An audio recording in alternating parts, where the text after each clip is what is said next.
con Martín a contarles cómo vemos el tema de la acción técnica y contarles fundamentalmente nuestra experiencia. Así que Martín, dale. Bueno, buenas tardes, ¿cómo les va? Yo soy Martín Morales, soy arquitecto, graduado en la Facultad de Arquitectura, Urbanismo y Diseño de Mar del Plata. Y bueno, hace unos cuantos años, casi como somos no coterráneos, somos colindantes con la ordenanza. Somos colindantes con la ordenanza, o sea que la venimos siguiendo desde que nació. Estamos un poco especializados en el tema y bueno, yo finalmente hice direcciones de obra, informes técnicos y después armé una empresa y estoy dedicado a eso. Soy el representante técnico de mi empresa y me dedico en un 90% de mi actividad profesional, pasa por ahí. Y vamos a contarles algo que empezamos ya a hablar, se empezó a hablar en la previa, ¿no? Y esto, bueno, sí, es un intento de resumen de lo que sería una dirección de obra, ¿no? Yo me pongo unas preguntas. Como para ordenar la charla voy a nombrar solo 3 ítems que me interesan. No va a ser una charla en profundidad de la técnica o de lo que significa, sino de qué ¿para qué está la dirección de obra? ¿Cuándo y cómo? Son esto que digo, simplemente preguntas para resumir la charla. Nosotros creemos que, bueno, la dirección de obra sirve para garantizar cierta calidad en la obra de reparación de fachadas, que ahora vamos a ver que es un trabajo específico. Un tema que nos resulta importante es el manejo del tiempo. Y otro punto que también, por lo que vi, va a hablar Toti, es la innovación en los procesos. No voy a hacer mucho hincapié en la tecnología o en cuestiones que sí implicarían como un desarrollo más profundo y más largo, como si dijéramos un curso, que no es la idea. Primero decimos que es un trabajo específico y con una complejidad constitutiva. Algo salió con la pregunta de Bilbao. Una complejidad constitutiva. ¿Por qué constitutiva? Porque no tenemos certeza sobre de lo que se está. Cuando tenemos que hacer una dirección de obra, es más o menos parecido a un informe. No sabemos cuál es la extensión del problema, porque no hay forma. Nosotros estamos, si visualizamos un edificio de 9 pisos de la vereda de enfrente y no tenemos un informe previo, estamos como con puntos ciegos, por esta cuestión de que es un trabajo específico que no significa la dirección de obra que hacemos habitualmente, sino que estamos como con puntos ciegos. Podemos entrar a 1, 2, 3, 4 departamentos y no podemos saber cómo está la verdad, cómo está la cosa. El objetivo es descubrirla. Les voy a decir que no la llegamos a descubrir la totalidad, salvo haciendo cateos previos, salvo haciendo todo este trabajo previo que estamos hablando, pero bueno. Como por ejemplo, yo siempre digo los ejemplos de luego de un hidrolavado, le preguntamos a quien sabe a quien sube cómo está el edificio. ¿Viste? Es realmente el que hizo el hidrolavado, quien te dice cómo está, porque no lo sabemos, no lo podemos saber previamente, no hay forma. Hicimos un cateo justamente con Toti, en la calle Córdoba 3061, hicimos un cateo de fachada, había 2 laterales que tenían ladrillo, las plaquitas de ladrillo, y sonaban hueco. Hicimos el cateo y hay que hacer, bueno, después va a hablar él, unos insertos que aseguramos. Hicimos el cateo y realmente entendimos que no estaba para caerse, pero cuando fueron esto nos pasó el año pasado, no es que pasó al inicio de la actividad mía en la obra. Cuando fueron los chicos, hacemos con una agujereadora, le metemos un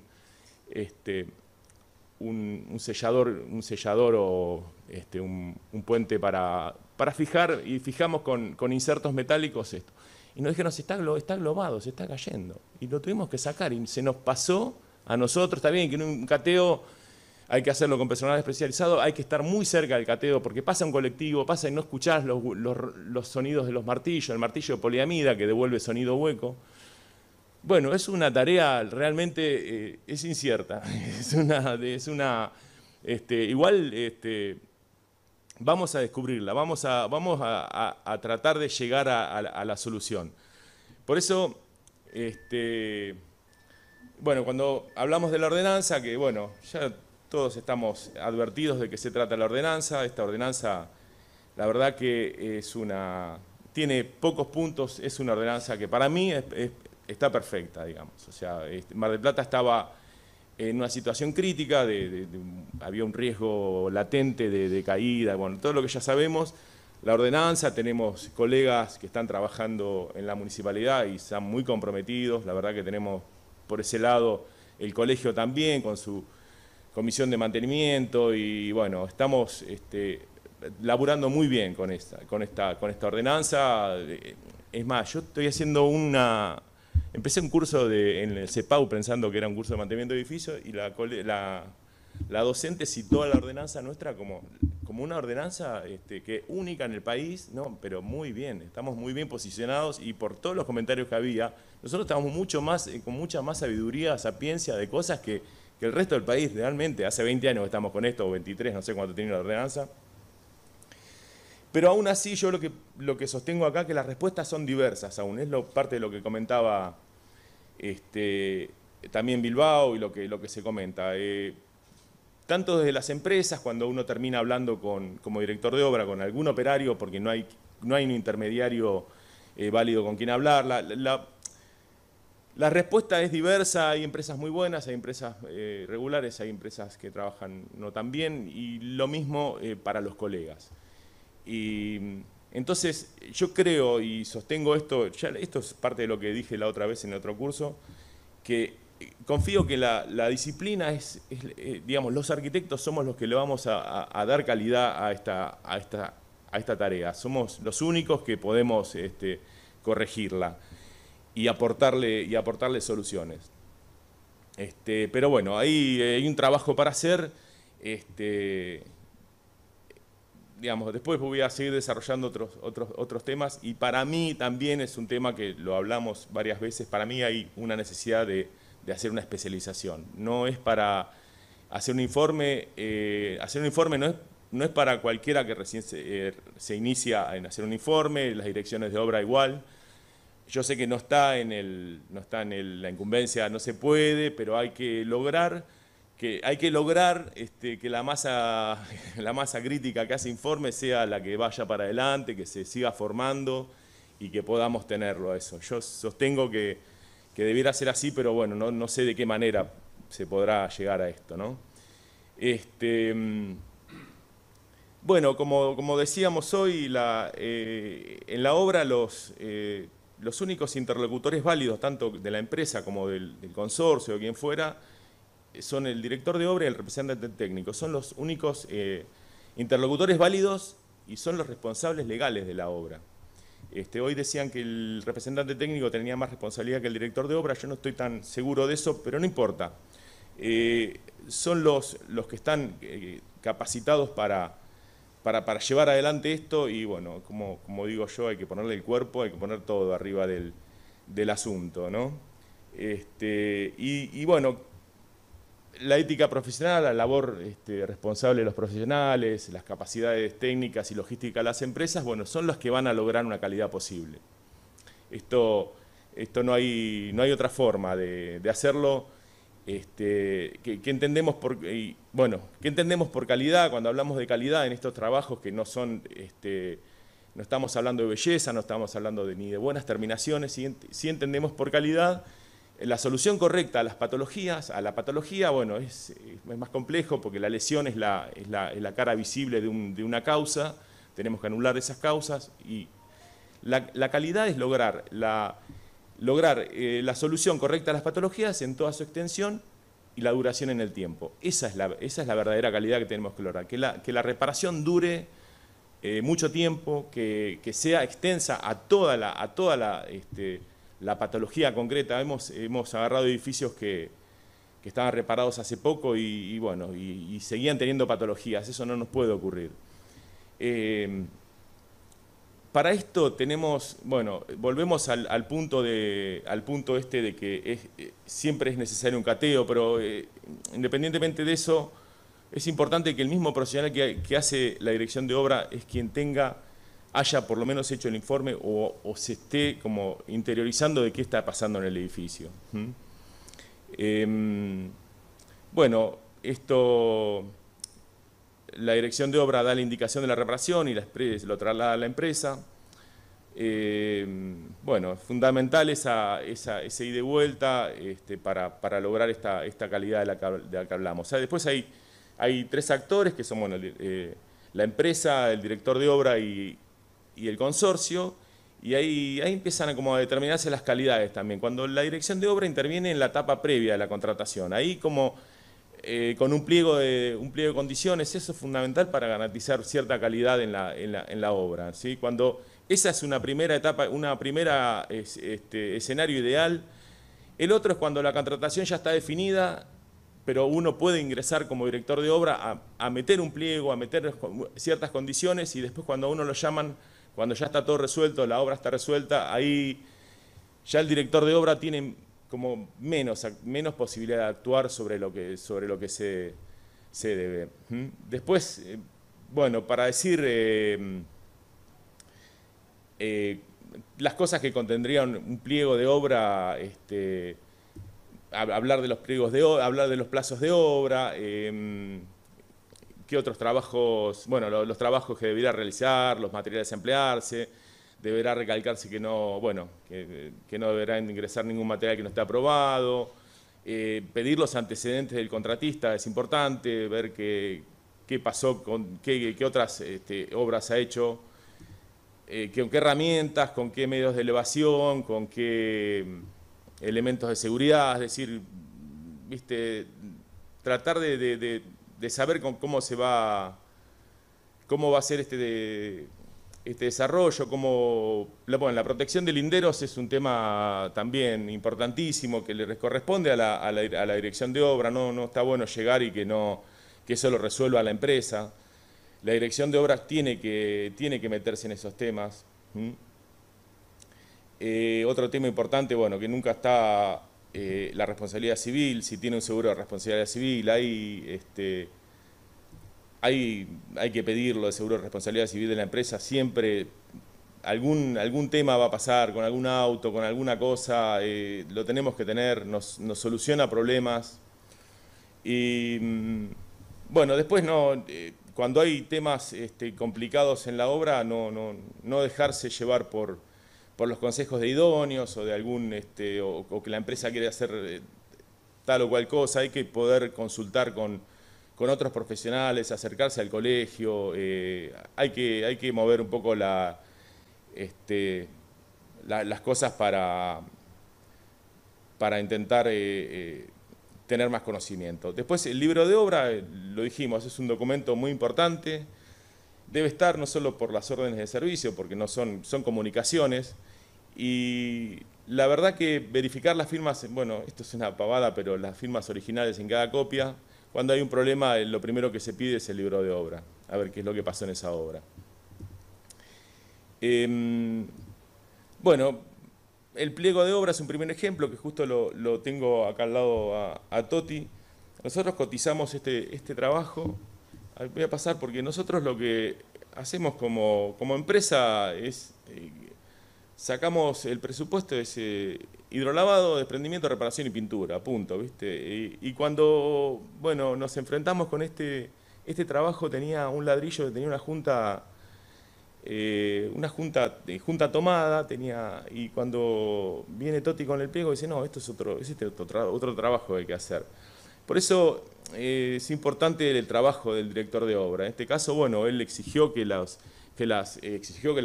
pliego fuera otro, que la cotización fuera otra, que se hizo un trabajo espectacular, se tomaron las juntas, se hizo junta enrasada, se tomó con un ligante, bueno, con puente de adherencia. La verdad que terminó muy bien esta obra. Este es uno de los edificios que yo decía que había sido reparado hacía poco. Y bueno, esta es la tarea del director de obra, de realmente indicar, él tenía conocimiento sobre lo que había lo que pasaba en el edificio, indicó lo que había que hacer, y bueno, esto lo salvó al edificio por muchos años. Así que bueno, la solución ideal es esto. Esto decía, el caso de la dirección de obra que realizó el informe técnico, allá conocer los pormenores del edificio, sus patologías, hasta sus ocupantes también a veces. Y ese fue, bueno, un caso de la dirección de obra comprometida. El manejo del tiempo, esto en la reparación de edificios es muy importante el manejo del tiempo, porque hay distintos tiempos que ocurren dentro del edificio. Tiene tiempos como estacionalidades, tiene verano-invierno, que es muy atendible en Mar del Plata, que es una ciudad turística. Hay que manejar los horarios de la gente, los horarios de visita a obra, los horarios hasta de los encargados hay que tener en cuenta. Los tiempos del profesional, bueno, ¿qué hacer en la visita de obra? Tratar de supervisar, claro, esto que digo, la supervisión de obra en altura, desde abajo no se ve nada, desde la terraza tampoco, no se ve nada. Vos te parece que está bien, el trabajo hay que hacerlo en el lugar, hay que poder subirse a los balancines, hay que poder entrar a todos los lugares donde se pueda, a los balcones, ir a las ventanas, de donde se pueda ver qué se está haciendo. Esa es la manera de controlar el trabajo, porque uno se encuentra con cada cosa que de abajo parecen bien y hay que estar en el lugar. Por eso el tiempo que se dedica a la dirección de obra, que esa hora que estás en el edificio estés por todos lados. No hablando con el representante técnico, viendo desde abajo. Hay que estar ahí arriba del tema. El plan de obra, bueno, con respecto a lluvias, a vientos, hay que manejar la obra como si fuera una pequeña obra, pero bueno, ahora voy a mostrar un par de ejemplos que van a hablar de esto. Hay que cubrirse del sur cuando viene el invierno, es un trabajo específico, no es un trabajo como el que estamos acostumbrados. Los tiempos de la empresa, los plazos de obra, bueno, verificar los tiempos de obra, los tiempos de los materiales también, es importante, los curados de materiales. Hay un tema, bueno, no importa, no vamos a hablar de lo técnico, pero bueno, los tiempos de los materiales tienen un curado, las pinturas no se pueden poner con altos grados de humedad, con días húmedos. Bueno, los restauradores, el caso que es clásico, el restaurador cementicio, cuando se hace un parche para que nivele la superficie, se le da un restaurador, puede ser Adrin, un Esipol o lo que fuera. Eso retarda el curado del concreto de abajo y después bueno, pero eso es más técnico. Ese retardo de curado después daña la pintura, no deja curar a la pintura. Las manos de látex que no tiran entre manos hay que dejarlas tirar. Bueno, son los tiempos de los materiales. Por eso digo que hay que manejar los tiempos, el estado del tiempo, el clima, a veces los vientos no te dejan trabajar. De un lado, para seguir trabajando hay que irse, si hay algún pozo o algún contrafrente para hacer, hay que hacerlo. Bueno, hay que manejar, es un tiempista el director de obra, sí puede tener una buena relación con la empresa. Diagramar la obra después con respecto a las estaciones. Este es un caso que hicimos en Miramar. La planta que la ven acá, la cara sudeste era un trabajo muy grande y estaba entrando el invierno. La cara sudeste es esta que está acá atrás. Esa había que hacerla rápidamente. Empezamos en junio, nos agarró julio, y en julio y agosto y parte de septiembre hay un viento sur y unas lluvias del sur que te hacen imposible el trabajo. Ya cuando terminamos junio, primeros días de julio, nos pasamos acá y ya estará la cara protegida. Estos son los tiempos que uno dice, bueno, ¿por dónde empiezo a trabajar? A veces empiezo por donde me parece, no, empiezo por donde me conviene. Este fue un caso buenísimo, en ese sentido, en todo sentido fue bueno este trabajo. Después este otro también, el director de obra, en ese caso lo decidimos nosotros, en este caso no sabíamos cómo hacerlo. Nosotros lo íbamos a hacer por piso, por caras, y lo que dijo el director de obra con buen tino, esto es una torre, es un edificio placa que tiene una torre de ladrillo y otra torre atrás que tiene un volumen revocado y tiene partes de hormigón. Nosotros lo hacíamos por cara, como naturalmente lo íbamos a hacer. Él dijo, no, primero hagan las partes de ladrillo y tenían cortinas barrio que había que sacar, de un trabajo increíble, pero las cortinas barrio estaban en la cara del ladrillo. Entonces él dijo, no, hagamos cada 4 pisos el ladrillo. Y fue bárbaro, porque trabajamos así, con 2 balancines colgados en los laterales. Y bueno, esa es una intervención de una dirección de obra que te dice cómo empezar y por dónde ir. Estuvo muy, muy bien. Bueno, después, algo que nos pasa, de lo que va a hablar mucho Barilaro, es que cómo hacemos nos ocurren situaciones que a veces no sabemos cómo manejarlas, y bueno, hay que apelar a la creatividad. Yo les voy a contar un caso y con esto ya termino. Este edificio, bueno, en principio tenía muchas medianeras, 4, muchas, ¿no? Y unos patios con ladrillo visto, que había que sacarlo porque se sacó porque estaba aglobado. Bueno, después cuando lo sacamos no tenía ni pelos, era un peligro. Igual estaba calzado en las vigas, y lo que se estaba reventando eran las plaquitas pegadas, o sea, el ladrillo vivo entero, y en las vigas estaban enchapados. Lo bajamos y quedó un ladrillo de 8. Entonces pasaron todo el fin del invierno pasado y el verano con un ladrillo de 8. Y había que hacer, había que revocar esto. Esto tiene 12 centímetros en algunos lugares. 12 centímetros, el director de obra no quería que hiciéramos ladrillo nuevo. Íbamos a revocar y a marcar las vigas. La gente del consorcio tampoco quería eso, entonces había que hacer un revoque como de 12 centímetros, en los lados más profundos. Bueno, se cotizó y se tomó este trabajo. Y acá a mí me gusta contarlo porque, bueno, después también es otro tema para hablarlo de materiales tradicionales y materiales, procesos tradicionales y procesos nuevos. Te dicen puente de adherencia a todo. Hace un puente de adherencia acá sin que se seque. Es como muy imposible. Entonces lo que hicimos es rayarlo a la antigua, el peinado, lo rayamos con una amoladora, y esto es un puente de adherencia genial. Esa es la antigua, y rápido, y funcionó perfectamente. Para este trabajo que había que llenar, tenía muchos metros de arena, había que llenar, bueno, este hueco de revoque, había que escallar y hacer revoque, y yo, la verdad que nos compramos una máquina para revocar, y juntando piezas, porque la verdad que uno a veces lo piensa, bueno, nos ha pasado con vos, juntando ideas y demás, se me ocurrió porque era una máquina que es carpetera, que hace carpetas y tira perlas de telgopor. Entonces, bueno, este es el trabajo que se hizo. Cantidad de metros de arena, se fue escallando, se fue terminando, pero ¿qué hicimos? Bueno, acá lo voy a poner porque a mí me encanta. Las máquinas están reemplazando. Bueno, esta es la revocadora, que te revoca 7 segundos por balde. Pero ¿qué pasa? Yo me quedaba pensando, ¿cómo le vamos a dar un revoque de 15 centímetros a los tipos? Sí, de 15, porque había que hacer 2 más afuera. Y yo digo, bueno, y si le ponemos perlas, terminó siendo una solución excelente, porque se alivianó el revoque. La perla se pega, hicimos la prueba, estas fueron las primeras pruebas. Cuando fuimos a picar las perlas era como un hormigón. Te queda aireado, le dejamos un abrigo al edificio, el proyectador liviano, y bueno, finalmente estas son las perlas y esta es la máquina, y acá está funcionando. Bueno, con mezcla tradicional, y le pusimos la perla. Ahí van tiene 4 de arena, creo que una de cal, una de cemento, y 3 de perla. A ver, ¿cuándo aparece la perla?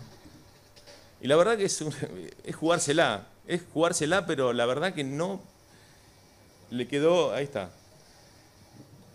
Fue una solución, la verdad que yo estoy re contento con esto. Son soluciones, viste, que se te ocurren, como muchas hicimos con él, que son... para esto estamos, digamos, para solucionar de esta manera. Le dimos el revoque, le dimos la aislación térmica, y bueno, nada, eso es. Ahí está. Y de ahí la proyectadora, que está muy buena, a ver si sigue, No, bueno, ahí está. Ahí está, esa manguera va hasta arriba y lleva el otro balancín y se va hasta... Bueno, eso era todo para mí. Bueno. ¿Y le metiste los 12 centímetros de una? Sí, no, escalla en el medio, porque aparte ensayá cómo toma la... No se cae, se queda pegado. O sea, le tiramos sin perla también y se cae, ¿viste? Y la perla se queda pegado y recibe escalla y queda... Escalla el ladrillo, ¿viste? Hasta... Tiene 9 pisos. ¿Y llegaban desde abajo? Sí, hasta 30 metros llegan la manguera. Hasta 40 dice que llega. Igual yo te digo, eso de la extensión en el tiempo, de verdad, yo estoy esperando ese raje, no se rajó. O sea, no se partió, ¿viste? No sé, porque claro, tiene ese aire en el medio que le deja... Y está duro como un... No, son igual paños de 2,5 por 7. Y después, sí, lleva un revoque. ¿Eh? Sí. Sí, tenía paño, sí. Pero igual, al ser tan agregado, bueno, falta que pase el verano, ¿no? Pero, claro, tiene que pasar una temporada y una temporada. Claro, cuando pasa un año entero y no rajó, pero estuvo espectacular, la verdad que eso. Igual, la verdad. No quería, el director de obra no quería tener nada de eso. No le pusimos malla, no hacía falta. No hacía falta la malla de fibra. A veces en lugar de la malla ponemos pelos. Los pelos son muy buenos, ¿eh? La fibra Fibrocred, ese es buenísimo. Tirás la cuchara así, no se te cae el material. Pero no hizo falta. Tiene igual en las partes de hormigón le pusimos, ahí sí le pusimos puente. El puente, pero clásico, ¿eh? ¿En 30 años lo vemos? 3 años. No, va a funcionar. No sabes lo que... Para picar eso es durísimo, es más duro que el cemento. La base de hacer de ladrillo tienes una adherencia, era ladrillo común, ¿no? Sí, pero estaba todo pintado. Lo rayamos todo. Sí, rayarlo es un mordiente.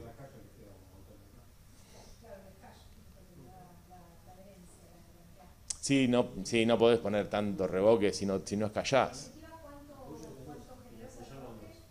Mirá, en algunos casos hasta 12, porque eran 10 más 2 de revoque fuera de la viga, porque había que nivelar, y había que tirar alguna especie de calandro que más o menos... Nosotros no nivelamos, ya te lo digo, cuando hacemos trabajo no buscamos ni plomos ni nada, o sea, nos copiamos lo que tiene el edificio.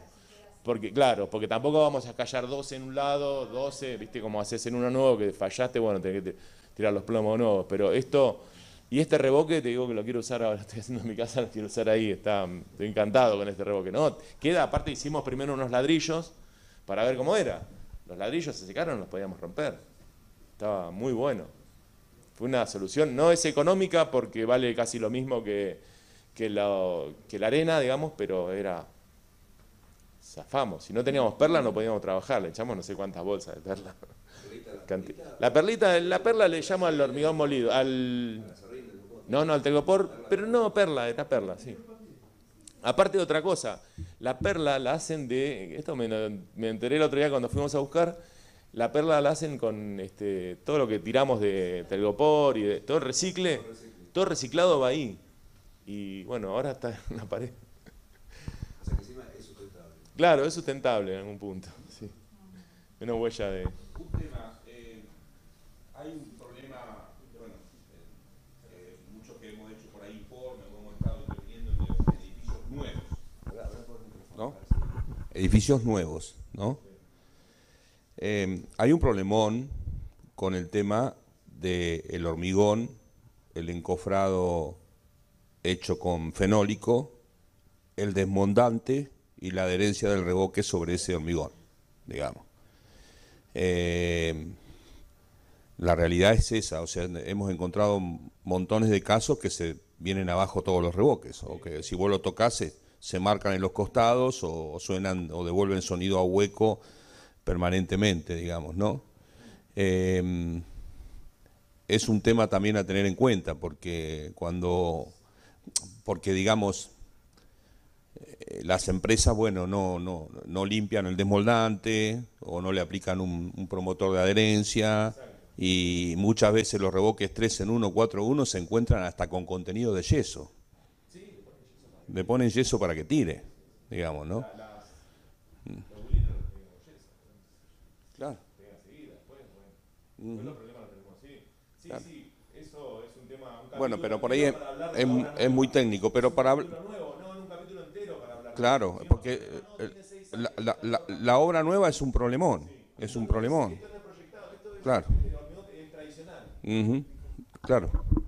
La máquina nuestra es para tradicional, no es para el 3 en 1. Yo le tengo un respeto, un miedo al quienes lo están haciendo bien, pero la obra nueva es un tema aparte para hablar. Bien, y con respecto a las direcciones de obra, un tema fundamental que hoy se habló y que creo que lo mencionaron algunos de los colegas, el problema fundamental, a ver qué sé yo, una obra de un frente que normal, 3 millones, 4 millones, dura 3, 4 meses, y el director de obra cobra menos de 150.000 pesos. Que dividido en los meses que lleva la obra, son 40, 50.000 pesos por mes.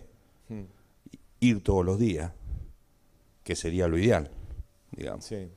Ese es un problema. Sí, sí. Es un problema que, primero que tarden tanto en hacer un frente.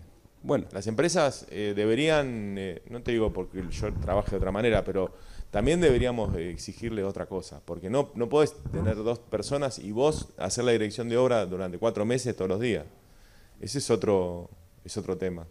Pero me refiero que sería un tema a ver, lo que pasa es que yo no sé cómo son los mecanismos para ajustar, digamos, porque en realidad, hoy por hoy, si vos pudieras elegir, decís, bueno, yo hago los informes técnicos, pero no agarro una sola dirección de obra.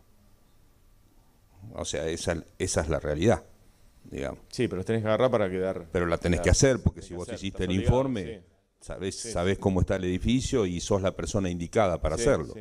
Lo que pasa es que no es remunerativa.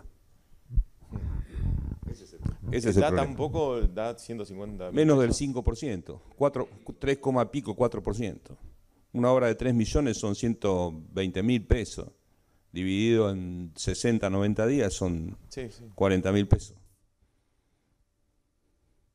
La realidad es que me parece que por ahí como uno como que se engaña, ¿no? Porque, bueno, a ver, por esa plata no vas a ir todos los días a la obra.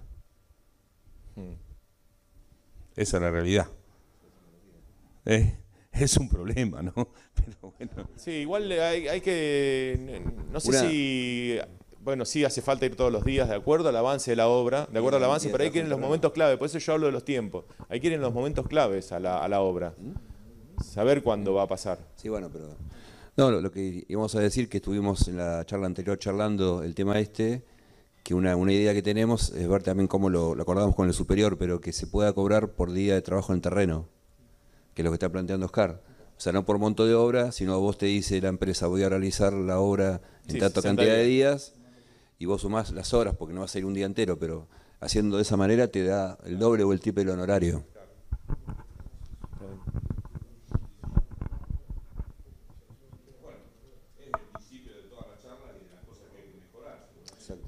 Sí, a mí me encanta cuando vienen todos ustedes, está buenísimo, porque son muchas experiencias, hay que hacer ese grupo, ¿viste?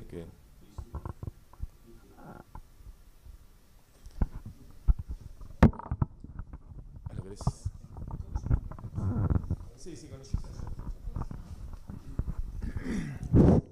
Sí, hola. No sé si lo van a tratar después, más adelante, pero expusiste, digamos, varios temas. Uno es calidad de la construcción, el otro las patologías y el otro la experiencia personal. Todos estos ítems, digamos, todos estos estadios distintos son parte de la enseñanza a generaciones futuras sobre arquitectura pasada. Eso es lo que estamos hablando, es cada uno aparentemente hace su propia experiencia y cada uno, eso es un derroche de tiempo y de esfuerzo intelectual enorme. Y la entidad que debería unificar todo esto es la universidad. La universidad, ¿por qué? Porque tiene capacidad y tiene personal, tiene estudiantes que podrían ir llevando adelante y esto y documentarlo para consulta de todos los demás profesionales sobre patologías y casos que se produjeron Entonces es una experiencia para el proyectista como obra nueva y para el que tiene que reparar. No, digamos, lo que hace más o menos 20 años atrás teníamos en Buenos Aires un centro de calidad en la construcción. Y se terminó, lo tuvimos que cerrar porque no había adhesión de los partes de los estudios, ni de la universidad, ni nada. Lo hacíamos en base a un patrón alemán. O sea, ellos nos daban el know-how de cómo hacerlo. Y después se sumaron los ingleses también, porque tenían el mismo sistema, que es toda la normativa europea. Pero después se quedó en nada, porque no teníamos forma nosotros tampoco de cómo arancelarlo, cómo guiarlo. O sea, en Europa se trabaja entre la universidad, el colegio y las empresas. Entonces es un ida y vuelta, por eso hace a la calidad de la construcción. Digamos, yo aprendo de todo, porque si no yo estoy enseñando en la facultad cosas de hace 40 años atrás que supuestamente funcionan y vos la realidad te dice que no. Y más con el medio ambiente que tenemos nosotros acá. O sea, se usa mucho estéticamente, mucho hormigón todavía de los años 70, con el mismo lenguaje, y la realidad es que tiene un montón de problemas, por más que lo utilice. Bueno, es una acotación, perdón, si después lo van a tratar. Un día vino la pandemia y se produjo una cuarentena y tuvimos que encerrarnos todos en casa. Hasta el día anterior de la cuarentena, yo integraba la comisión de mantenimiento edilicio del colegio y había presentado un proyecto que está escrito en algún lugar que se llamaba Mar del Plata Ciudad Laboratorio. La propuesta era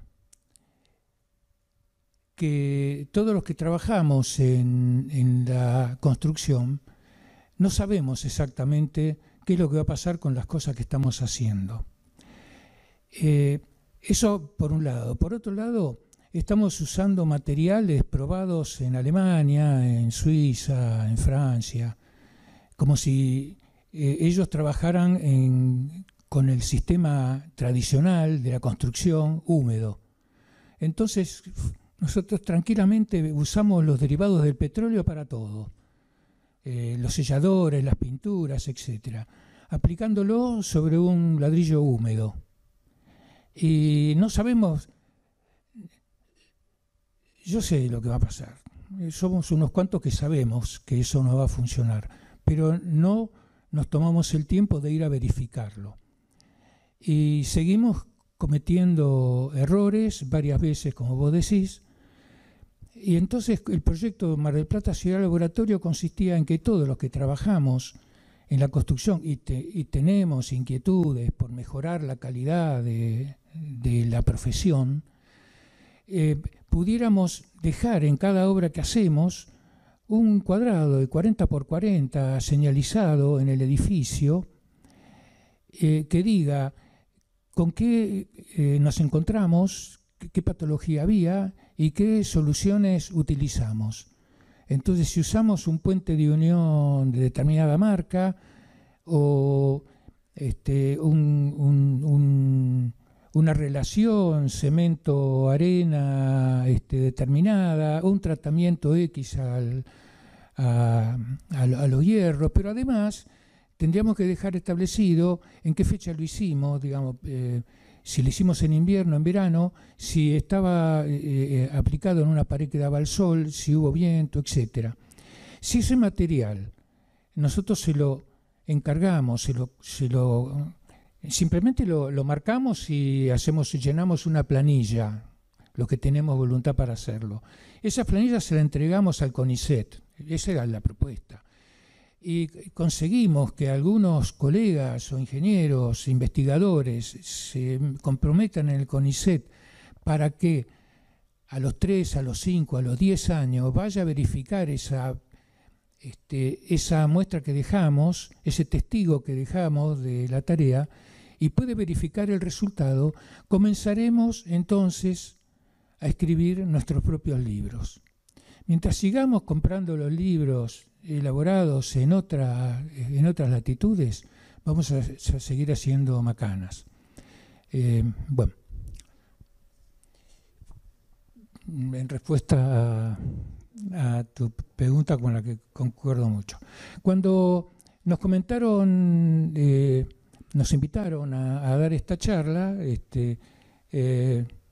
enseguida nos pusimos a trabajar con Martín, a intercambiar ideas, y en principio yo escribí algunas notas para ver cómo encarar esto. Y la charla tenía que estar destinada a dirección técnica de mantenimiento edilicio, es decir, de trabajos en altura, es decir, fundamentalmente fachadas. Y ¿qué diferencia existe? Entonces, si existe una dirección técnica con ese objetivo, que es lo que nos encuentra acá, ¿cuál es la otra dirección técnica que hacemos? La de obra nueva. Y entonces, pensando, en la obra nueva, ¿con qué trabajamos? Como dijo Martín hace un rato, trabajamos con certezas. Tenemos los planos, que los elaboramos nosotros o no, pero contamos con los planos, contamos con un listado de materiales, procesos constructivos que conocemos, controlamos que se lleven adelante esos procesos, del cual no sabemos cómo va a terminar a lo largo del tiempo, pero trabajamos con esas certezas. Pero cuando hacemos una dirección técnica, es absolutamente todo incertidumbre. No hay ninguna certeza. Y la incertidumbre viene de no saber cómo se hizo, cómo se produce la patología que tenemos que reparar. Entonces, ¿se habrá respetado el proyecto original? ¿Se habrá respetado el cálculo en la estructura? ¿Se habrá respetado la relación agua-cemento cuando estamos reparando edificios que se hicieron en la década del 60, del 50, donde alegremente y con mucho optimismo los constructores que devinieron en empresarios de la construcción, felices, hacían el hormigón y decían, echarle más agua, que está muy duro, y le echaban más agua. Y no faltó la anécdota de un tipo que los retazos de hierro se los tiraba adentro, decía, para fortalecer la estructura. Y nosotros tenemos que ponernos a reparar esas cosas. ¿Se habrá respetado la relación agua-cemento? Ahora con los camiones venimos con el agua, la relación agua-cemento perfecta, pero los edificios que estamos reparando nosotros son un desastre, un verdadero desastre. Además están hechos con hierro, antes del invento del hierro torsionado, con hierro liso. Bien, ¿el hormigón tendrá oquedades? Porque no las vemos.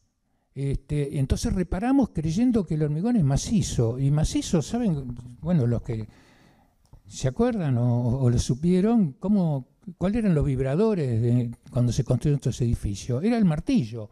Darle martillazos al encofrado de las columnas, pero la piedra venía, no venía tan medida como ahora. Entonces una piedra se trababa, se enganchaba en la armadura y no pasaba por ahí el hormigón. Entonces dejaban los huecos dentro de las columnas.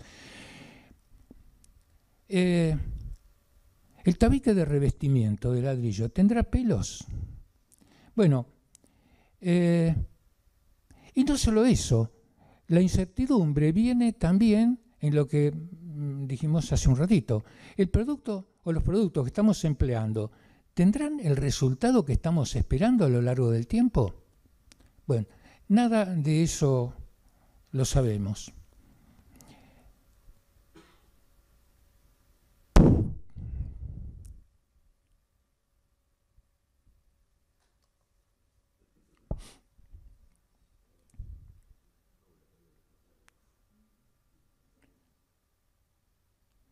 Recuerdan esto, ¿no? me tocó hacer la pericia. Y las incertidumbres estas que les cuento se ratificaron acá. Este edificio estaba diseñado por un ingeniero, dirigido por el mismo ingeniero que hizo el proyecto. El mismo ingeniero que hizo el proyecto transgredió su propio proyecto, pero no modificó la estructura. Entonces, ¿qué es lo que hizo? El edificio este tenía una terraza y esa terraza accesible para tender ropa estaba separada de la línea municipal unos 2,50 metros. Es decir que, y tenía un parapeto. Esos 2,50 metros nadie podía cruzarlo salvo que saltara el parapeto. Ahora, al tener 2,50 metros, la pendiente del contrapiso iba con caída libre, entonces el borde de la losa terminaba con 2 centímetros de carga y tenía 12 centímetros, 15 contra la pared, pero es decir, que la parte más peligrosa, que era el borde, no tenía carga adicional al propio peso del hormigón. Y este ingeniero había calculado así la armadura, pero luego decidió poner el parapeto en el borde de ese voladizo que tenía 10 centímetros de espesor y tenía armadura del 8 no me acuerdo si daba cada 10 centímetros, una cosa así. Manteniendo esa armadura, le cargó entonces un parapeto. Entonces ya no solamente tenía una carga puntual del parapeto, sino que ahora el contrapiso iba al revés. El contrapiso de mayor altura lo tenía ahí porque iba a buscar la boca de desagüe al medio de la terraza. Pero no estaba conforme con eso, le agregó unos maceteros.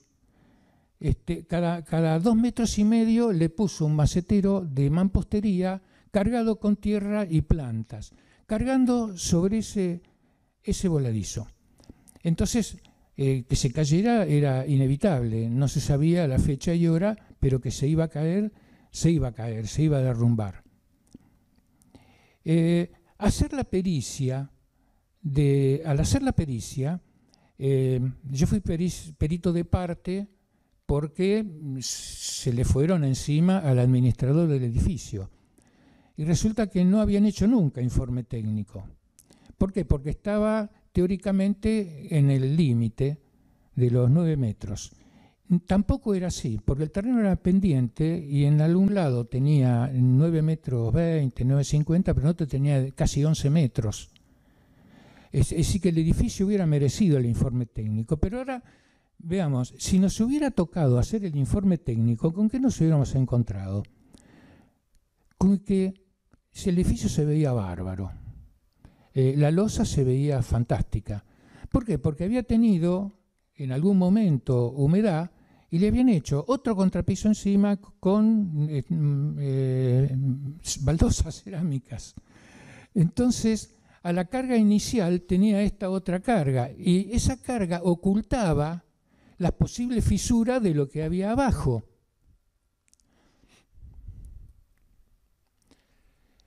De modo que los cateos, como dijo Martín hace un rato, son mejor que nada. Seguro que son muchísimo mejor que nada. Hay que hacerlos. Este es un edificio que mostró... No, este no lo mostraste. Bueno, este es Córdoba, ¿no? Y Moreno. Acá...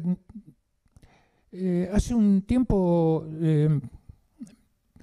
le propuse a Martín para un edificio, digo Martín porque tiene una empresa muy seria y en lo posible trato de que las obras las tome Martín.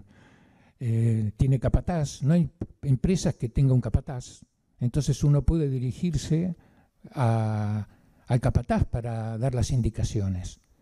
Nunca, jamás, aunque lo digan ahora y se dijo, jamás hay que darle las indicaciones a un operario. No sirve de nada, no corresponde. El operario la puede entender, no entender, entenderla pero no comentarla a su compañero. Es decir, que es tirar a la basura cualquier indicación.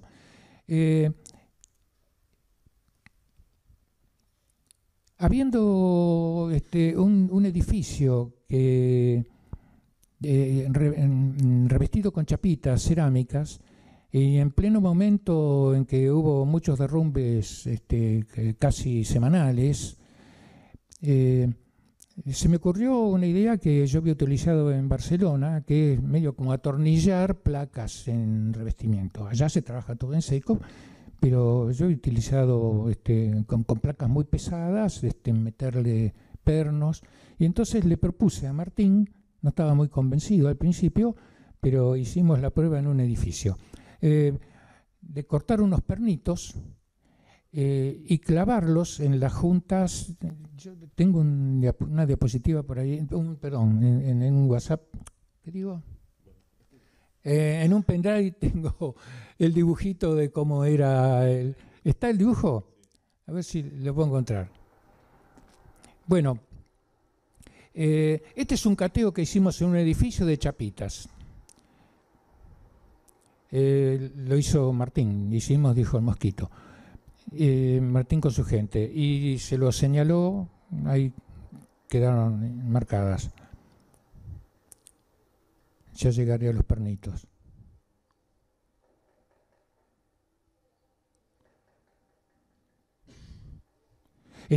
Un cateo con golpeteo, no agresivo, y simplemente marcando lo que sonaba hueco.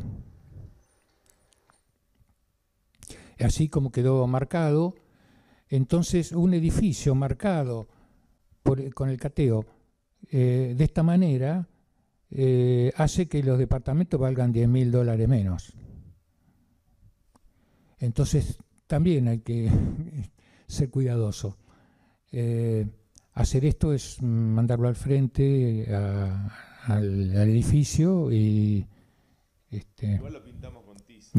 Se pintó con tiza y pero no se lavó, no se lavó. Pero bueno, sí. Bueno, lo que quería decirles es que la dirección técnica tiene que ir acompañando a una propuesta técnica. Coincido con lo que dice Martín. Lo ideal es que sea el profesional que hace el informe técnico, que conoce las patologías, haga el pliego de condiciones, haga la propuesta técnica y después haga la dirección. Este es un edificio de Barcelona. Lo que le contaba, estas piedras son de 5 centímetros de espesor, pesaban como 300 kilos cada una, y cuando hubo problemas tuve que sacar 86 metros lineales de piedra, toda la que está en la parte de dintel, y las coloqué con unos pernos inoxidables, las enchufamos. Entonces, bueno, o sea, esa idea. Es granito, sí, granito brasilero. Sí. Perno, la enchufamos con pernos para evitar problemas. Este es un edificio muy lindo en Barcelona. En la parte de abajo, los dos primeros subsuelos, se accede a la planta baja a través de puentecitos, porque alrededor hay un laguito chiquito, ¿no? Pero ahí se abren los dos subsuelos con ventanas y se le llovían. Acá, ahí se ve el laguito. ¿Qué pasaba? Que cuando me llamaron por este tema, no podían solucionar. Lo construyó Dragados, la segunda empresa en importancia de España. Y la torre de Jean Nouvel, sí, la empresa Dragados, que es de lo mejor que hay en España, y se le llovía. Entonces ¿Qué pasó? Bueno, acá me pongo a hablar un poco de heterodoxia. ¿Qué es lo que pasaba? Si tenemos un edificio redondo y la carpintería que le vamos a poner es plana, va a tener que ser facetada, vamos acompañando las ventanas ahí. Ahora, cuando las acompañamos una a la otra, si no están a tope y se abren, hay una ranura por donde el agua pega. Entonces, en lugar de tocarse la perfilería en 2 puntos, se toca en uno solo. Por lo tanto, es inevitable que falle. Y entonces le entraba agua por ahí y caía, estaban inutilizados 2 subsuelos de un edificio que es de Agbar, la empresa de energía de Barcelona. Los querían matar a la empresa. Es en la fachada, pero del nivel 0 hacia abajo. No, este es redondo y es la cara exterior que da a la lagunita esa. Encima el agua pegaba y por los vidrios, entraba siempre. Conclusión, ¿quién lo arregla? Porque habían probado muchas cosas. Por lo tanto, me fui allá y me diseñé una bandeja de chapa galvanizada, la coloqué, juntamos el agua que entra, el agua sigue entrando, y le puse unos tubitos de cobre que perforando la piedra, porque la cara exterior en esos subsuelos es de piedra.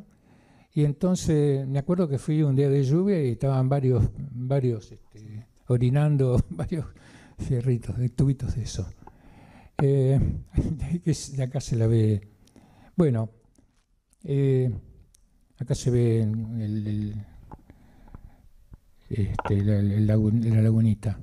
Porque la heterodoxia es no solamente la incertidumbre, es lo que tenemos cuando trabajamos en esta especialización, sino que tenemos que utilizar la heterodoxia y encontrar soluciones.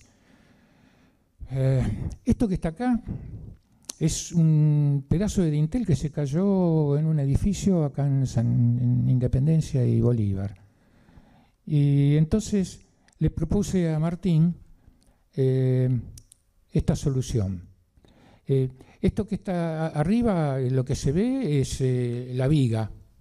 Y lo que está abajo, con ese formato de Batman, es el revoque que tenía. Esa viga de hormigón estaba revocada, pero una carga enorme de revoque. Ya la vieron en la imagen anterior. Fíjense, todo eso era revoque. Y ahí está la impronta de lo que es la viga. Entonces, mi propuesta fue perforar la viga con un perno de expansión, con un alambrecito, hacer una percha, donde poner 2 fierritos que vayan de lado a lado. Eran ventanas de 2 metros de longitud. Entonces, ensartadas los hierros en las verticales de la ventana, los extremos, pero colgados con estas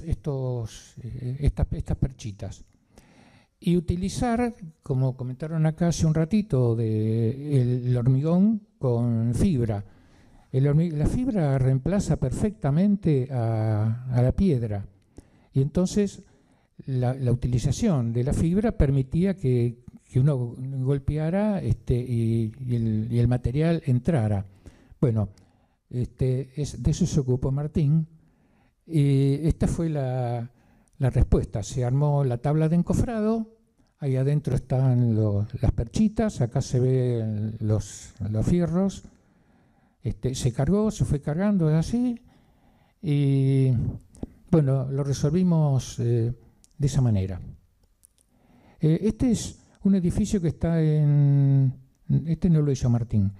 Está en Roca y Aristóbulo del Valle, a 60 metros del mar. Entonces tenía este problema de dinteles. ¿Qué estoy haciendo? Estoy mostrando los problemas a los cuales nos tenemos que enfrentar cuando hacemos el pliego de condiciones. No es exactamente la dirección técnica, pero es hacer una propuesta tecnológica que después algún director técnico, en este caso fue el mismo que diseñó esto, pero quiero mostrar cómo a veces hay que recurrir a estas cosas. Bueno, así estaba el edificio y así pasó. Hubo varias ventanas a los que les pasó esto. ¿Y qué hacemos frente al mar? ¿Reconstruimos el hormigón como en el edificio anterior, por más fibra que le pongamos? No.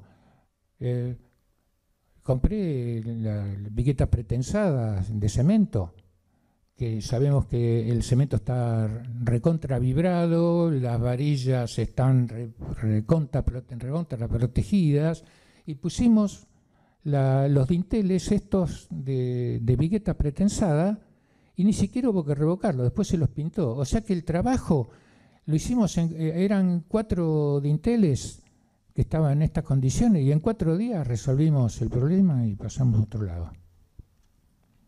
Estas son las viguetas que utilizamos allí.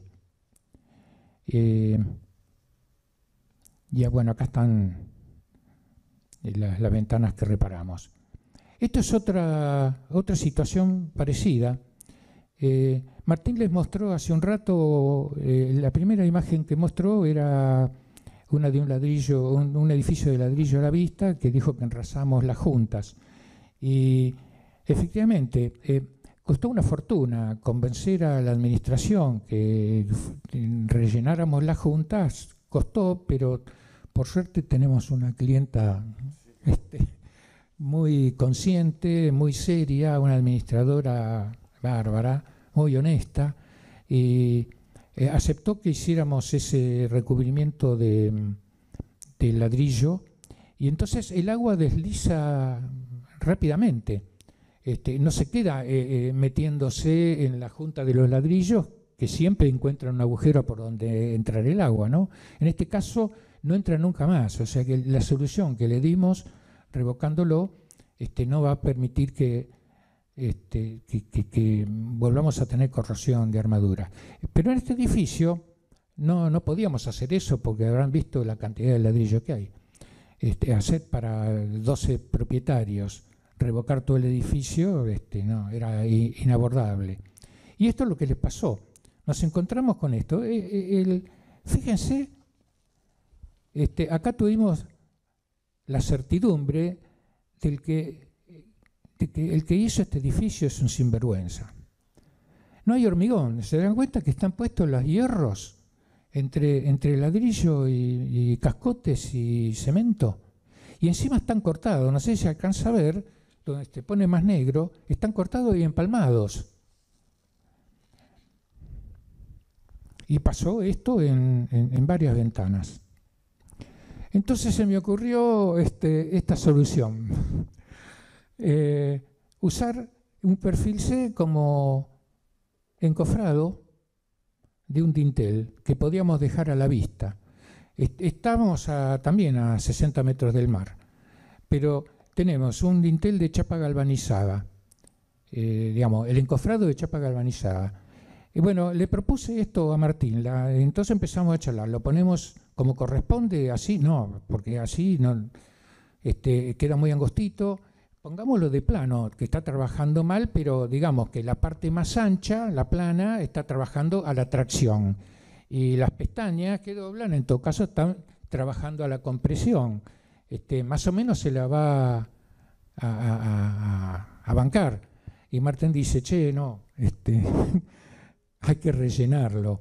Y entonces el capataz de Martín metió mano también y dijo, sí, y si le ponemos armadura así, bueno, se charló. ¿Y cómo terminó esto? Se armaron armamos las viguetas armamos, dijo el Mosquito, yo las miré nomás como la armaban, pero se les pusieron, inclusive se pusieron unas varillas de hierro y se rellenó con hormigón hasta el borde. Las pusimos. Las varillas se dejaron afuera, digamos, se dejaron como para los pelos, funcionaron de pelos. En realidad no eran a lo largo porque no hacía falta, sino que funcionaron como pelos. Y cuando se terminó de colocar esto, quedó espectacular, lindísima, porque además las pintamos con epoxi, ¿fue que la pintamos? No, con esmalte. Ah, sí. Claro, con el mismo, sí, terminó, bueno, no importa, era el Catech, pero terminó, sí. Y, y quedó espectacular. Si vemos los dinteles, ahora además se ve más prolija, porque antes los dinteles se veían con cierta irregularidad, ahora son perfectos. En este otro edificio también está frente al mar. En la imagen que yo veo a la derecha, no sé cómo la ven ustedes, ven que falta una piedra. Se había desprendido. Porque es una locura. Un edificio, estas cosas tenemos en Mar del Plata. Un dintel hecho con piedras que pesan 1 tonelada y están pegadas con mortero. Y bueno, esta se cayó. Y también frente al mar, estamos atrás del que vende churros, ahí frente al lado de Manolo, sí. Bueno, Falucho, no, Castelli y la Costa, Falucho era el chalezón ese que vimos. Bueno, ¿qué hacemos con esto? ¿Cómo solucionamos esto? A ver si aceptan ideas. Es una buena idea. Carísima, pero buena idea. ¿Vos? ¿No se te ocurre? Sí.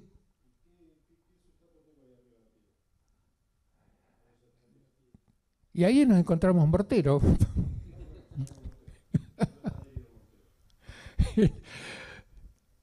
No, se supone que hay una viga. Claro, que se supone que hay un dintel. No se lo ve, pero hay un dintel. Bueno, a mí se me ocurrió hacer un marco de madera dura. Y le pusimos el marco de madera dura. No es muy fuerte. Martín me decía, ¿te parece? Qué débil que lo veo. Digo, mirá, mientras aguante un cachito, cuando la piedra empieza a pesar, se va a quedar ahí trabada. Bueno, no le convence, pero así lo hicimos. Miren, acá se ven con los marcos puestos. No cambió mucho la imagen, los pintamos de blanco, los marcos de madera dura. El edificio ganó estéticamente, quedó muy piola. Perdón, Toti. Sí. No, yo te quería un poco, planteando en la generalidad de lo que vos estás planteando, es que todo esto que vos planteás, yo digo que en la Facultad de Arquitectura tendríamos que empezar la carrera aprendiendo patologías, porque el resultado de esto no es ni más ni menos que errores de proyecto o errores de ejecución. Y eso es el resultado que tenemos hoy en todos los edificios estos que tenemos acá, que ustedes tienen que resolver, que se debieran resolver en el proyecto, que no siempre ya están muy acabados en el desarrollo, o en un control de obra mucho más estricto que tenemos. Y yo creo que parte de estas cosas no tendrían que aparecer. Pepe, vos sabés que yo fui docente en esta Facultad de Arquitectura antes de la dictadura y después de la dictadura, un rato. En varias materias, estuve en construcciones, en composición, también en historia, así que tengo todas las miradas de eso. Los últimos años en teoría y crítica, estuve como 10 años después de la dictadura, y si vos mirás la carga horaria que la Facultad de Arquitectura de Mar del Plata le dedica a las historias, y mirás la carga horaria que le dedican a las construcciones. Sí, ese es el resultado. En realidad, la decisión de proyecto, en la mayoría de los problemas de los dinteles, la decisión del proyecto con una cortina de enrollar, el espacio para que corra la cortina y todo, frente al mar, es una decisión de proyecto buena en la medida de que se aplique una buena capa de concreto en el hueco de adentro por donde va a entrar Los murciélagos. Y donde va a entrar la salitre y que va a producir que se explote el hierro de adentro y después va a producir que se caiga el pedazo. Bueno, digamos. hagamos los libros, hagamos el Mar del Plata sea laboratorio y investiguemos esas cosas.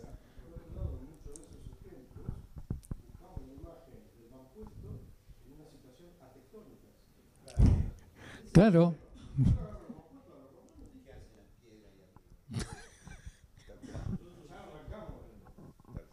Bueno, este es el edificito que le propuse a Martín primero hacer con los pernitos. Y no le gustaba nada, la verdad que no le gustó mucho, pero como es un edificio no muy alto, sobre la calle 9 de Julio, dije, bueno, hagámoslo. Y lo hicimos. Entonces, le clavamos en las juntas, en tres bolillos, en las juntas de los amigos, perforamos y enchufamos un pernito del 6, ¿no? Le pusimos.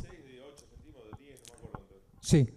Y entonces, claro, y lo enchufamos con sellador hasta el fondo del agujero. Por lo tanto, mi teoría es que el ladrillo, las chapitas, cuando se despegan y se agloban, intentan, pero no se agloban demasiado, no se separan demasiado del paramento. El problema es que tienden a caer en vertical. Si la tenemos cosida así, no pueden bajar en vertical, se quedan trabadas.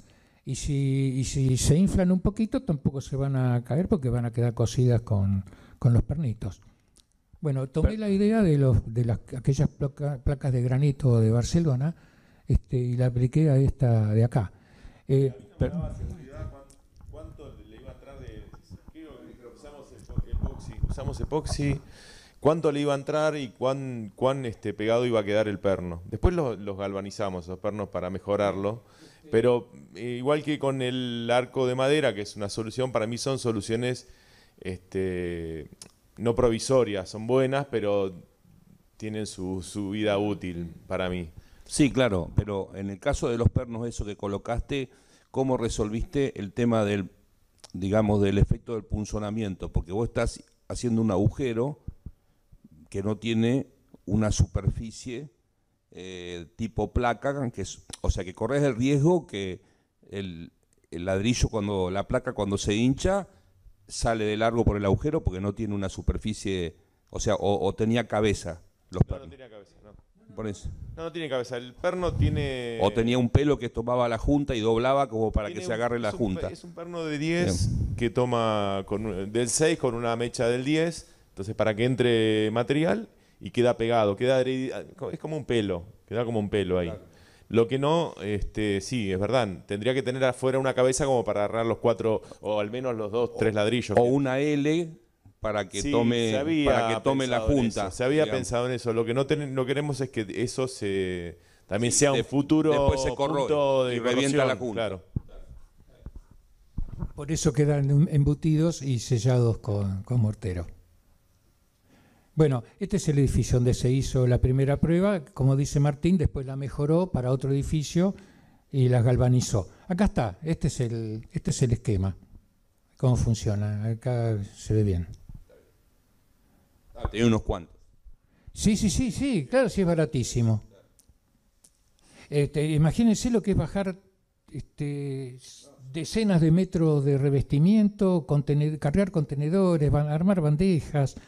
Con esto lo resolvemos en pocos días. Esas plaquitas son medias traicioneras porque cuando se ponía antiguamente se fijaban a la cal. Claro. Y en realidad, si vos la golpeás, siempre devuelven sonido a hueco. Sí. Es como si fuera un azulejo San Lorenzo pegado a la cal, que vos lo tocás y te devuelve sonido a hueco. Ahora es determinar si el sonido a hueco es normal porque está pegado con cal o si el sonido a hueco es anormal porque está despegado. Es anormal, está despegado. Claro. Que yo contaba, que también lo hicimos con él, nos pasó eso. Sonaba hueco, pero no era hueco. Acá está. Acá está. Este es el edificio que comentaba Martín, que dijimos, yo veía esto aglobado, hacía mucho que lo venía viendo, hacía como 2 años que había ese globo en la parte de abajo, pero cuando lo golpeamos no sonaba hueco, y entonces comenzamos a colocar los pernitos, bueno, ya contó Martín la historia, y veníamos de arriba hacia abajo colocando los pernitos galvanizados, hasta que los muchachos dijeron, che, esto suena hueco, y tuvimos que bajarlo todo y revocarlo al edificio. Pero bueno, nos tiramos el lance. Y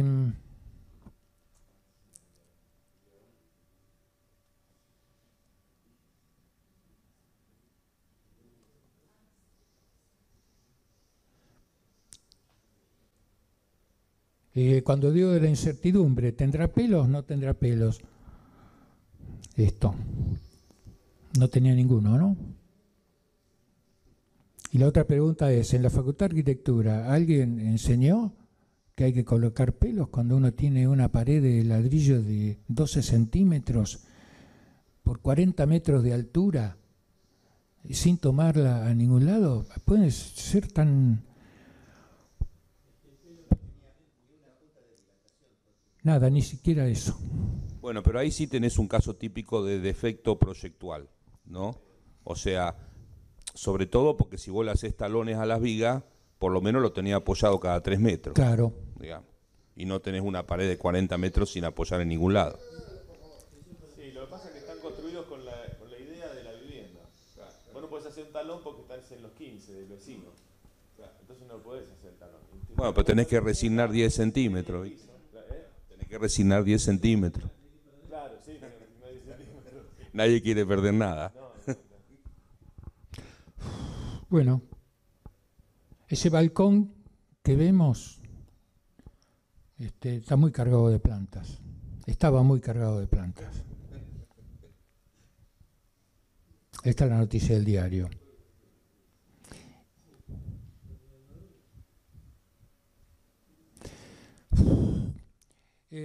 Bueno. Pero ahí tenés que decir si el problema fue culpa de la planta.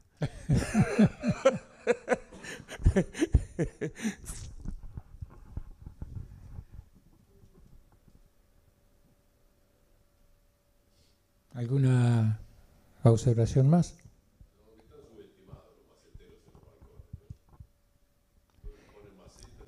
Claro.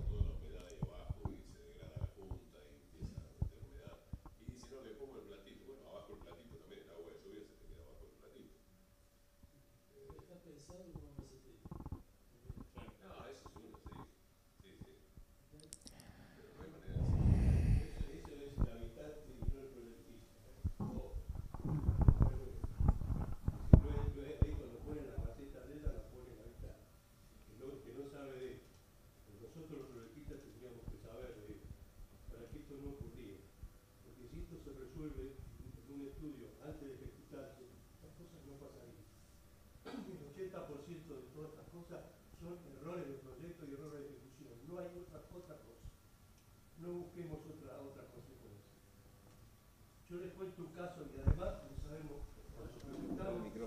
el comportamiento de los materiales. Yo les voy a contar un caso muy particular. Acá hay un edificio que yo dirigí, se hizo un revestimiento de piedras de granito. El proyectista había, en principio, había proyectado unas piezas de granito que no salían ni de la cantera. Es un desconocimiento total del material. Luego cuando las pusieron, es decir, los anclajes que habían colocado no eran los adecuados. Las placas estaban colocadas a tope, una con otra. Un día de verano, de enero, una fachada oeste recibió sol todo el día. Ese edificio se calentó y como a las 6 de la tarde hubo una lluvia intensa. El edificio se enfrió y las placas hicieron ¡pluc! Y salieron del... Eso no haber pensado. Se lubricaron. Con otro agravante más. El encuentro entre las placas tenía un sellador para evitar que el agua pasara por detrás de la placa y humedeciera la superficie que estaba por detrás. Los selladores tienen vida útil. Esos edificios tienen que tener un comportamiento de mantenimiento periódico, porque si no, estamos cambiando la condición. Todas esas cosas no se piensan en los proyectos. Y después los resultados son eso. Yo estoy convencido de que es eso. Lo digo como no sé. Yo creo que ese es un problema que tenemos. Los programas... yo estudié en La Plata. Tuve la suerte de que los únicos docentes que tuve fueron los ingenieros, porque los arquitectos, como nos tocó el golpe de Onganía y después otras consecuencias, no tuvimos apoyo. Pero los ingenieros eran buenos, venían de Buenos Aires, y yo creo que fueron los únicos que me enseñaron algo mientras yo estudié. Y porque eran ingenieros que trabajaban en la obra, entonces no eran teóricos de la ingeniería.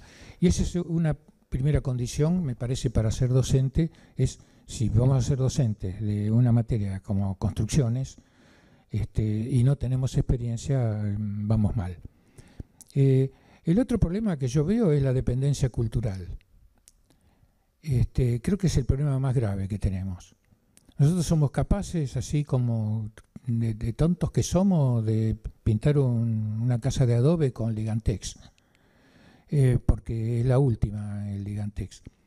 Y el Ligantex ni siquiera para el ladrillo visto sirve, pero nadie se anima a decirlo, porque te van a decir, pero ¿cómo? Escuchame, en Alemania está bárbaro.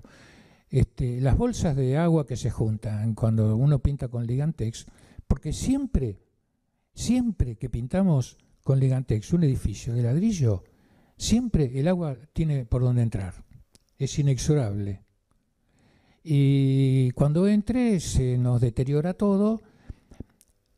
No solo tenemos que esperar que pare el agua, lo dijo Martín hace un ratito. Le colocamos el ladrín, pero tarda en secar y tenemos armada la bandeja, tenemos los balancines colgando, nos agarra una día de lluvia, tenemos un plazo de obra y tenemos que pintar. Si la pintáramos con cal estaríamos salvados. Pero ¿quién se anima a pintar con cal un edificio? La verdad que la cal era una maravilla, la cal de Córdoba. Cuando las casas se pintaban con cal de Córdoba, como era construcción, en húmedo, y la cal es permeable, respira, entonces la humedad de la construcción, de la obra, que tarda meses en secar. Una obra, el proceso de secado físico es muy rápido, pero el secado químico tarda meses y meses, que todavía va alargando humedad. Uno la tiene pintada a la cal y no hay ningún problema. Se pintaban a la cal por dentro y por fuera. A mí que me tocó en los primeros años trabajar en la época de las casas blancas, aquella onda del ladrillo bolseado, del ladrillo, pintados a la cal. No existían los hongos. Y soy testigo de la aparición del látex. No el Ligantex. El látex, aquel berreta, que fue una maravilla. Empezamos a pintar con látex y aparecieron los hongos. Ahora todas nuestras casas tienen hongos, todos los departamentos en altura tienen hongos, porque no ventilan bien, porque, siempre hay algunas cosas, pero los hongos siempre aparecen, porque la pared es más fría, porque, por todo lo que quieran. Por las carpinterías herméticas. Ponemos la carpintería de aluminio que condensa humedad, que moja, y entonces es esa humedad que se genera en el marco, que chorrea por el revoque, como la pintura no la deja penetrar, se mantiene húmedo y aparecen los hongos. Bueno, pero ¿quién se anima a decir, muchachos, volvamos a la cal de Córdoba, que hacemos casas sanas, edificios sanos? No, pero miramos las revistas y estamos perdidos.